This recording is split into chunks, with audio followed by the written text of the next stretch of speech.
guys, Dr. Decks here. Welcome to our new job site. We're in a city called Renton, Washington, and we're doing a cool little project. It's a freestanding deck. We're using precast pier blocks because there's a septic system, a lot of complicated and complex wiring and tanks and all that stuff, and we don't want to dig too deep and hit anything. Lots of drainage. This lawn has some negative drainage in it, so we're kind of getting through some challenges today. If you like what you see, don't forget to click that subscribe button and hit that bell icon to be notified when we're putting out fresh content. And as always, leave your comments below and we'll try to get back to you as soon as we can. All right, so as you can see, we have some of our precast footings installed, and these are a bigger footprint than what you normally see in a precast footing. So if you look right here, these are an 18-inch round, which means it gives you a better load capacity for pressure down. So that's what we're looking for. I don't like using 12-inch square pier blocks too much. I have used them in the past. These hold a lot better. Where I live, our frost depth is only 6 to 12 inches deep, so we don't really have to worry about digging super deep like you guys do in Canada or some of the people in the eastern, northeastern states and that kind of thing.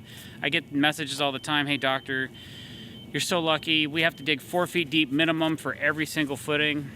I get you. If you don't like it over there, you don't like those footing depths, then move somewhere that you don't have to dig so deep.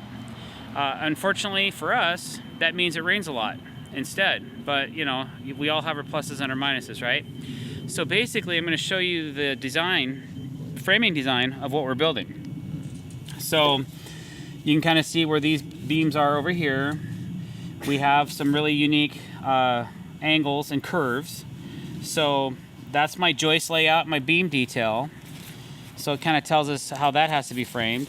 And then this is what the deck is going to look like when it's laid. Joists are running this way, decking's running this way, and then we have a 20-foot circle that we're going to heat bend and put in here for interest, and then we're going to put lighting, in-light lighting all through here. And over here and in the stairs, there's like 28 lights total going into this deck. So should be a lot of fun. Obviously, the deck is so low to the ground, we have to really think about how we're going to wire this up before we do it. So that's going to be a super challenge, trying to get everything prepped and ready as we build this thing, because we can't get underneath the deck once the decking's laid. It's that low to the ground. And that was one of our biggest challenges so far. We had to dig out a lot of dirt yesterday. It took a lot. We had the mini skid steer here. It took a lot of time just to get the grade elevated. It doesn't look like we took out a lot of dirt, but wait till you see the pile that we ended up with. It took up a whole 16 by 12 foot tarp. Now that that's in, we are going to set some elevations. We're going to get some boards mounted to the concrete, start getting our beam set to height. And what's cool about these footing blocks is they're adjustable. So once we kind of have everything roughed in, then we can crank them up to exactly the height we want, and it will help elevate the deck, and then it stays right there. So that's what we're doing on this particular job. Like I said, I don't use footing blocks a lot, but let me show you why we use footing blocks on this job. So one of my major concerns was we have all of this electrical. This is a high-end septic system. So normally we don't see stuff this complicated on a job site, and it just concerned me a little bit that if I started digging down, we may hit some wires. There's also a lot of ground drainage in here. Lots of perforated pipe. We ran into those quite a bit. We didn't destroy anything, but we did run into it because there's some negative slope in this yard. So the slope kind of comes back towards the house.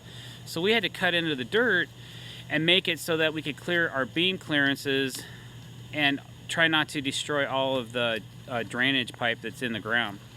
Then right here, you see all these are faux stones, and there's septic tank lids underneath some of these faux stones. And so we're not building over any of this.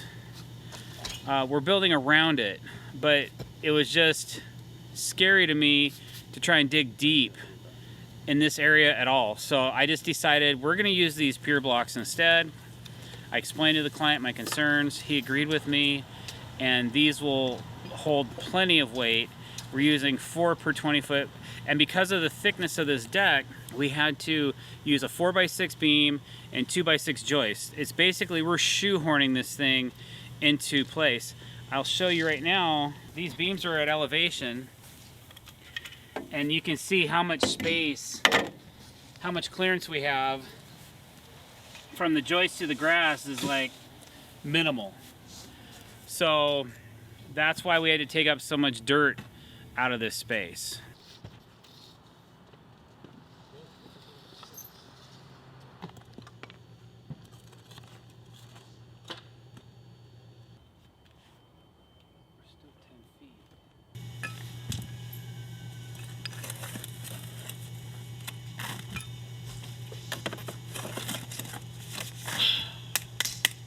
Well, we have a newfound appreciation for dudes who do concrete, because it is tough to level on top of dirt.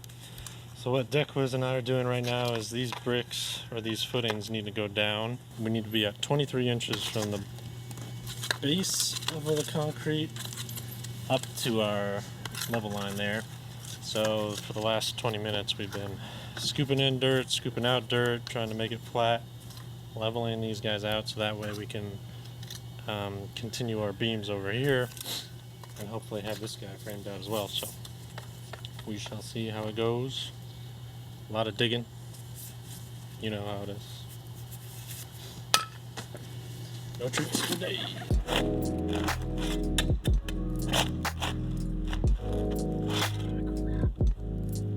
Drainage. More drainage.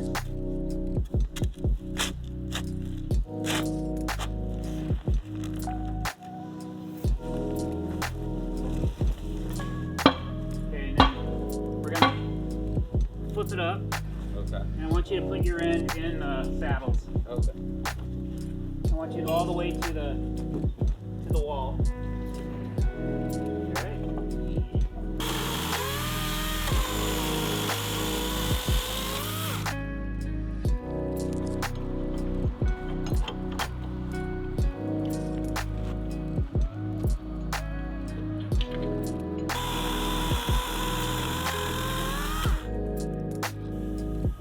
We gotta put a 4x6 in here because we gotta be able to cantilever our joist past it so I can cut the curve.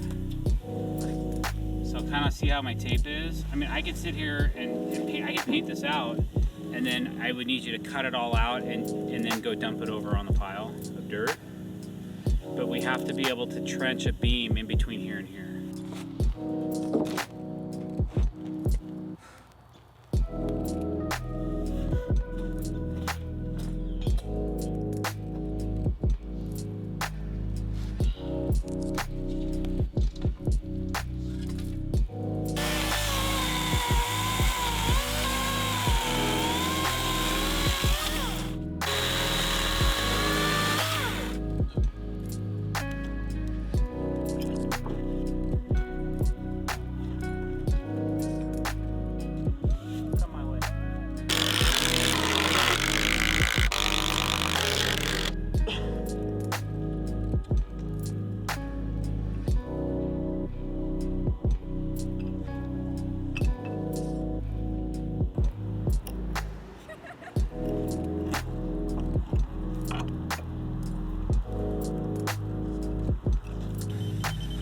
You guys are right on the money.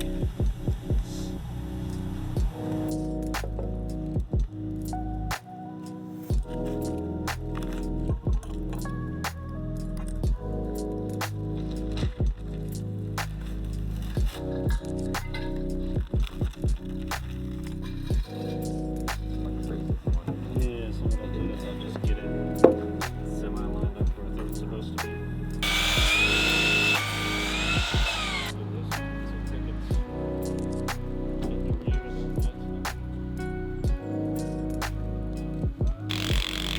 100% 90-degree angle. I don't think you're going to be able to use the ML24Zs. All right, so we have most of our beams placed, and now I'm starting to do the layout on our top of our beams, so where all of our joists will go.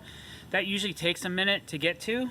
I'm working diligently on that. It takes, you know, a good half an hour, 45 minutes to lay out a complete joist layout on a deck.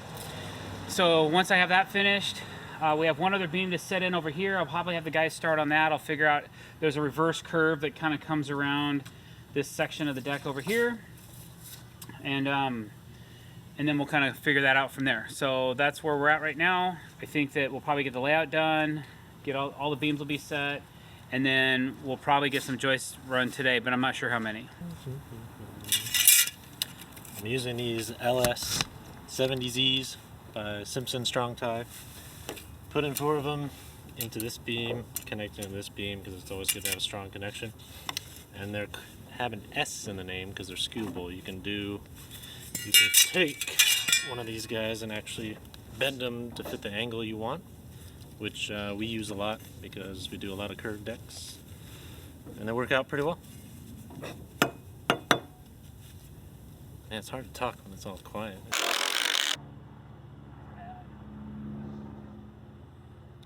Whoever did this concrete slab made it 1 inch out of square from the house, which I find kind of hard to believe, but I bet you if I took some measurements and measured this out right now, it'd be 1 inch out. We just pulled measurements off the foundation of the house and transferred them out 4.5, 50 inches from the house, and I just transferred my lines, and now I'm 1 inch out in 14 feet. So, which, since the decking's running this way, isn't that big a deal. I don't think anybody's ever gonna pick up on it. But now I just have to figure out how I'm gonna tie it all into my layout, because I've already got one beam laid out perfectly, and now I've got a mess to deal with.